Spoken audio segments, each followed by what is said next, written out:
नमस्कार दोस्तों, stock market की एक और नई वीडियो में आपका स्वागत है। तो दोस्तों ये है मंडे की मार्केट।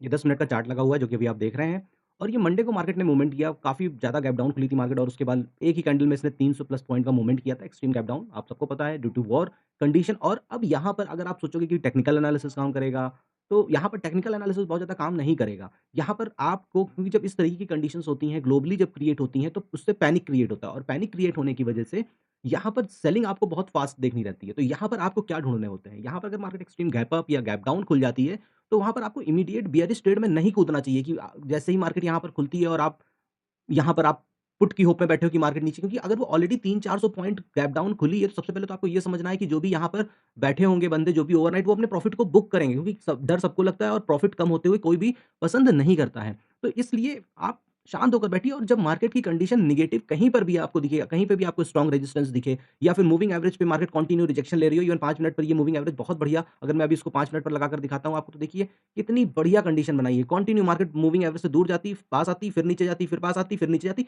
और कंटिन्यू। तो यहाँ पर 2 चीज़ें आपको याद रखनी है, एक तो स्ट्रॉन्ग रेजिस्टेंस और दूसरा डिसिप्लिन में ट्रेड करना है और अपने स्टॉप लॉस को स्ट्रिक्टली फॉलो करना है। क्यों? क्योंकि सडनली आपको मार्केट इस तरीके से शॉक भी दे सकती है, सरप्राइज़ कर सकती है। तो अगर यहाँ पर अगर आप स्टॉप लॉस नहीं लगाते हो कि नहीं मार्केट तो नीचे ही जानी है, तो एक ही कैंडल में आपके बड़े-बड़े लॉस भी हो सकते हैं। फ़र्क नहीं पड़ता है कि आप बाइंग साइड में हो या सेलिंग साइड में। बाइंग साइड वाले का तो लॉस फिर भी लिमिटेड होगा, लेकिन अगर आप सेलिंग साइड में हो तो आप एक बड़ा लॉस खा जाओगे। और ये इन्फॉर्मेशन स्पेशली मैं उन लोगों के लिए शेयर कर रहा हूँ जो अभी बिल्कुल 2 महीने, 3 महीने, 5 महीने हुए हैं और ऑप्शंस में ही डायरेक्ट ट्रेडिंग कर रहे हैं। तो उस केस में अगर आप सेलिंग कर रहे हो तो आपको स्टॉप लॉस को बहुत ही स्ट्रिक्टली फॉलो करना है, नहीं तो ऐसी कैंडल ना आपकी पूरी कैपिटल को 2-4 दिन के अंदर खा के खत्म कर देंगी। अपनी कंडीशन पे ट्रेड करिए, ओवर ट्रेड ना करिए, जो कि बेसिक, बिल्कुल बेसिक है स्टॉक मार्केट का। और स्टॉप लॉस बहुत बड़े ना दीजिए। अब मैं यहाँ पर कोई भी एनालिसिस करूँ कि मंडे की मार्केट के बाद आज ट्यूसडे है और आज हॉलिडे है, मार्केट वर्क नहीं कर रही है, क्लोज़ है, लेकिन कल होली है, लेकिन उसके बाद भी कल मार्केट खुली है, तो यहाँ पर ट्रेडिंग आपको देखने को मिलेगी। लेकिन अब ऐसी कंडीशन में क्या हमको ट्रेड करना चाहिए? तो इसका रिप्लाई है कि इससे पहले हमको गिफ्ट निफ्टी का चार्ट यहाँ पर आकर देख लेना चाहिए। तो यहाँ पर आपको चार्ट पर 2 तरीके के कलर देखने को मिल रहे होंगे, एक ग्रीन और एक ये ब्लैक। तो जो ये ग्रीन वाला आपको सेशन दिख रहा है, ये है हमारी इंडिया का निफ्टी। सुबह जो 9:15 से ये स्टार्ट होता है और दिन में ये साढ़े 3 बजे क्लोज़ होता है। तो ये हरा वाला ज़ोन जब हमारी इंडिया में ट्रेडिंग होती है और उसके बाद ये बाकी टाइम जो गिफ्ट निफ्टी का मूवमेंट होता है, ये यहाँ पर वो शो कर रहा है। तो अब हम अपना अगर लास्ट ट्रेडिंग सेशन देखें, हम चार्ट को थोड़ा-सा 15 मिनट पर लगाते हैं। ये ट्रेडिंग व्यू का चार्ट है और यहाँ पर देखिए इस जगह पे हमारी मार्केट ने क्लोजिंग करी थी। इस जगह पे हमारी मार्केट ने क्लोजिंग करी थी मंडे को 3:30 पर और यहाँ से आप देख रहे हैं कि आज ये गिफ्ट निफ्टी अभी कहाँ चल रहा है। 655 पॉइंट डाउन चल रहा है। अब तो बहुत लोगों को इसके बारे में भी नहीं पता होगा, तो मैं यही कहूँगा कि पहले आप थोड़ी-सी स्टडी करिए, थोड़ी-सी जानकारी करिए और उसके बाद आप ऑप्शंस में ट्रेडिंग करिए। अब कल जब मार्केट खुलेगी तो उससे पहले ये डिसाइड होना है कि ये कल जाके कहाँ पर क्लोज़ होता है। फिर इसमें जो ट्रेडिंग होती है रात में 2:40 तक होती है और फिर सुबह साढ़े 6 बजे से इसमें ट्रेडिंग स्टार्ट हो जाती है। सिंगापुर एक्सचेंज में इसमें ट्रेडिंग हमारी चलती रहती है। वहाँ कोई हॉलिडे नहीं था, इसलिए आप ये पूरा चार्ट का एक्शन देख रहे हैं। इसी के बिहाफ़ पर लोग अर्ली मॉर्निंग प्रेडिक्शन करते हैं कि मार्केट आज 200 पॉइंट गैप डाउन खुलेगी या 250 पॉइंट गैप अप खुलेगी, क्योंकि यहाँ पर ये आपको पता चल जाता है, क्योंकि ये मॉर्निंग में साढ़े 6 बजे से इसमें ट्रेडिंग स्टार्ट हो जाती है। लेकिन जब इंडियन मार्केट में इसमें ट्रेडिंग स्टार्ट होती है तो इसमें थोड़ा-सा एक डायरेक्शनल बढ़िया मूव देखने को मिलता है। फिर यहाँ पर रह के थोड़े से मूव आते हैं और उसके बाद धीरे-धीरे मार्केट कंसोलिडेट करती रहती है। लेकिन और उसके बाद आज मॉर्निंग में ही मार्केट ने इसको ब्रेक डाउन कर दिया और ब्रेक डाउन करने के बाद ये नीचे, नीचे, नीचे, नीचे अभी जा रही है। तो अब इस कंडीशन में जो अभी की कंडीशन दिख रही है, यहाँ से आप कोई भी एनालिसिस प्लान नहीं कर सकते हो। रीज़न ये है क्योंकि यहाँ से भी ये 500-600 पॉइंट का गैप डाउन दिखा रही है। मान लीजिए कि यहाँ से 200-250 पॉइंट की, 300 पॉइंट की रिकवरी हो जाती है। लेकिन अगर कल के दिन में हमको हमारे चार्ट पर निफ्टी 300 पॉइंट का गैप डाउन खुलता हुआ दिखता है, तो उस कंडीशन में आप क्या करो? उस कंडीशन में मैं हमेशा बोलता हूँ कि कुछ ना करिए। अगर मार्केट एक्सट्रीम गैप अप या गैप डाउन खुल जाती है और जैसे कि यहाँ पर अभी जो ये वॉर की कंडीशन है, इसमें जैसे-जैसे अपडेट आएँगे या फिर बड़ी कंट्रीज़ इसमें इन्वॉल्व होने लगेंगी, जैसे-जैसे ये वॉर का दायरा बढ़ता चला जाएगा, यहाँ पर आपको ये पैनिक सेलिंग देखने को मिलती ही रहेगी। तो ऐसी कंडीशन में सिर्फ़ आपको एक ही चीज़ फ़ॉलो करनी है कि जहाँ पर आपको स्ट्रॉन्ग रेजिस्टेंस दिख रहा है, कन्विक्शन दिख रहा है और लाइव मार्केट में अगर चार्ट कोई प्राइस एक्शन बना रहा है, तो आप उसको फ़ॉलो करिए। लेकिन जब भी आप फ़ॉलो करिए, तो जो आपकी बेसिक कंडीशन है कि आपका स्टॉप लॉस एक कैलकुलेटिव होना चाहिए कि भाई मैं एक ट्रेड में इससे ज़्यादा स्टॉप लॉस नहीं दूँगा। दूसरा, फोमो ट्रेड में ना आइए, कभी-कभी ऐसी एक कैंडल बनेगी और आप अगली कैंडल में मूव कर जाओगे, जंप कर जाओगे और फिर वहाँ पर आप स्टॉप लॉस पहले दोगे और उसके बाद फिर मार्केट आपके डायरेक्शन में मूव करते हुए दिखेगी। तो इन सब चक्करों में बिल्कुल ना पड़िए, अपनी कंडीशन पे ट्रेड करिए। तो यहाँ पर अभी नीचे का भी कोई व्यू नहीं है, क्योंकि मुझे नहीं पता है कि कल मार्केट यहाँ से 300 पॉइंट गैप डाउन खुलेगी या 600 पॉइंट गैप डाउन खुलेगी।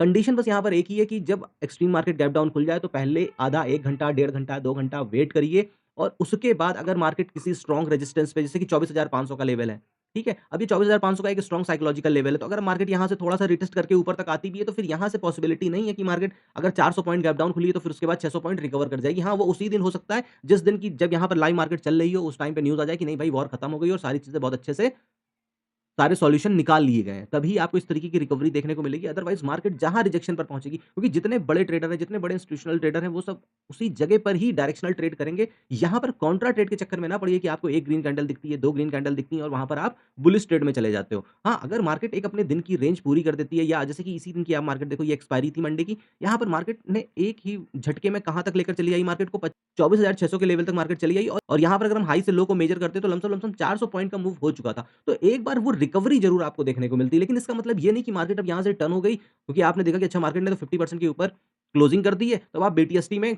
कॉल को बाय करके लेके जा रहे हो। बिल्कुल ना करिए, क्योंकि मैं यहाँ पर हमेशा आपको एक चीज़ बोलता हूँ कि अगर आप लॉन्ग टर्म में प्रॉफिटेबल ट्रेडर होना चाहते हो, तो यहाँ पर ग्रीड का कोई स्पेस नहीं है, अपनी कंडीशन पर ही यहाँ पर आपको ट्रेड करना है। तो यहाँ पर आपको मैं कोई एनालिसिस नहीं कर रहा हूँ, क्योंकि जब मार्केट इस रेंज के अंदर या इसके आस-पास भी नहीं खुलनी है, तो यहाँ पर आप चाहे जो भी एनालिसिस करोगे, वो गलत ही होना है। यहाँ पर बस खाली अब आपको अपनी डिसिप्लिन फॉलो करनी, वही आपको यहाँ पर प्रॉफिट अर्न करा सकता है। अगर आप ओवरनाइट गैम्बलिंग करके बीटीएसटी लेकर जाते हो और वो गैप डाउन खुल जाती है, ठीक है? तो उसका ठीक है, आप 1 दिन, 2 दिन, 4 दिन या जब तक ये वॉर की कंडीशन है, उसमें आप थोड़ा बहुत प्रॉफिट कमा लोगे। लेकिन वो जब आपको लत लग जाएगी ना, तो आप उसको हर कंडीशन में ट्राई करोगे और जिसकी वजह से आप फिर लगातार बड़े-बड़े, मोटे-मोटे लॉस यहाँ पर करोगे। तो मार्केट को इनिशियली सीखने की कोशिश करिए। मैं जो चार्ट का एनालिसिस करता हूँ मोस्टली आपने मेरे जो भी प्रीवियस वीडियोज़ देखे हैं, हमेशा वर्क करते हैं, प्रॉपर जगह से मार्केट सपोर्ट लेती है, रेजिस्टेंस लेती है या फिर उस लेवल को होल्ड करने के बाद ब्रेकआउट या ब्रेकडाउन करती है। लेकिन यहाँ पर इतने साल का एक्सपीरियंस होने के बाद भी मैं यहाँ पर आपको कोई भी लेवल इसलिए शेयर नहीं कर रहा हूँ, क्योंकि मुझे नहीं मालूम है कि ओवरनाइट और क्या कंडीशंस डेवलप होंगी, मार्केट यहाँ पर 400 पॉइंट गैप डाउन होगी या 600 पॉइंट। क्योंकि मैं हमेशा से अपने पहले वीडियो से लेके आज तक की वीडियो में हमेशा यही बोलता आता हूँ कि जब भी मार्केट एक्सट्रीम गैप डाउन हो जाती है, तो उस केस में बहुत ज़्यादा ट्रेडिंग करने के लिए बचता नहीं है, लेकिन वो नॉर्मल कंडीशंस होती हैं। यहाँ पर वॉर की कंडीशन है या जैसे कि कोविड आया था, वो कंडीशन थी। तो इन सब में क्या होता है कि मार्केट एक्सट्रीम गैप अप या गैप डाउन होने के बाद भी एक डायरेक्शनल मूव बढ़िया देती है। जैसे कि यहाँ पर आपने देखा कि मार्केट वन वे धीरे-धीरे करके नीचे चली गई। लेकिन किसी के पास इतना पेशेंस नहीं है कि जिसने यहाँ से सेल किया और यहाँ पर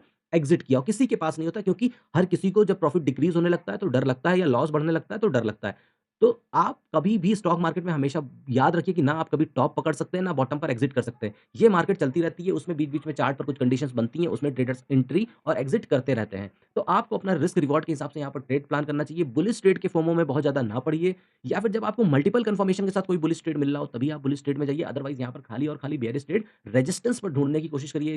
कहीं पर बढ़िया सेलिंग कैंडल बनती है, उसके बिहाफ़ पर या फिर मूविंग एवरेज के बिहाफ़ पर या साइकोलॉजिकल लेवल जो स्ट्रॉन्ग लेवल है, जैसे कि 24,500 या फिर 25,000, इस तरीके के जो लेवल हैं, या फिर प्रीवियस यहाँ पर अगर आप डेली चार्ट पर जाकर देखते हो, तो यहाँ पर आपको कुछ स्ट्रॉन्ग लेवल्स दिख रहे हैं, ठीक है? अब अगर मार्केट यहाँ पर आकर और एक लंबा वन साइडेड डाउन साइड का मूव दिया, तो यहाँ से एक आपको रिकवरी देखने को मिल सकती है। लेकिन जिस तरीके से अभी यहाँ पर गिफ्ट निफ्टी पर ये डाउनफॉल दिखा रहा है, मुझे नहीं लग रहा है कि कल मार्केट यहाँ कहीं पर डेली चार्ट के हिसाब से खुलेगी कि 24,400 या 24,300, तो हो सकता है कि कल मार्केट ही कहो इस लेवल के नीचे खुले, और अगर इस लेवल के नीचे खुलने के बाद ये क्लोज़ कर देती है, तो फिर मार्केट ने ये सारे लेवल तोड़ दिए होंगे और उसके बाद फिर मार्केट और तगड़ा डाउन ट्रेंड में आपको जाते हुए दिखेगी। जब तक कि ये वॉर की कंडीशन चल रही है, यहाँ पर एनालिसिस कुछ बहुत बढ़िया वर्क नहीं करेगा। जब ऐसी कंडीशंस होती है, तो यहाँ पर लोगों के इमोशंस वर्क कर रहे होते हैं और जिसकी वजह से यहाँ पर मार्केट में पैनिक क्रिएट रहता है। मैं बार-बार इसलिए बोल रहा हूँ, क्योंकि बहुत से मेरे पास कमेंट आते हैं और आप में से बहुत लोग मुझे फॉलो करते हैं, और जिनके भी कमेंट आते हैं, मैं उनके कमेंट्स पढ़ के यही समझता हूँ, और जब मैं उनसे बात भी करता हूँ, तो मुझे पता चलता है कि किसी को 4 महीने हुए, किसी को 6 महीने ऑप्शंस में करते हुए हो गए हैं। तो उस कंडीशन में कोई भी एक रैंडम या 2 रैंडम वीडियो देखकर बीटीएसटी ना करिए, ओवर ट्रेडिंग ना करिए, या हर दूसरी कैंडल पर बेयरिश ट्रेड ढूँढने की कोशिश ना करिए, या हर दूसरी ग्रीन कैंडल पर बुलिश ट्रेड ढूँढने की कोशिश ना करिए। तो यहाँ पर सबसे अच्छा वर्क आपको ये मूविंग एवरेज करता हुआ दिखेगा, तो इसको स्ट्रिक्टली फॉलो करिए। तो फिर मिलेंगे अगले नए वीडियो में नई जानकारी के साथ। तब तक के लिए नमस्कार।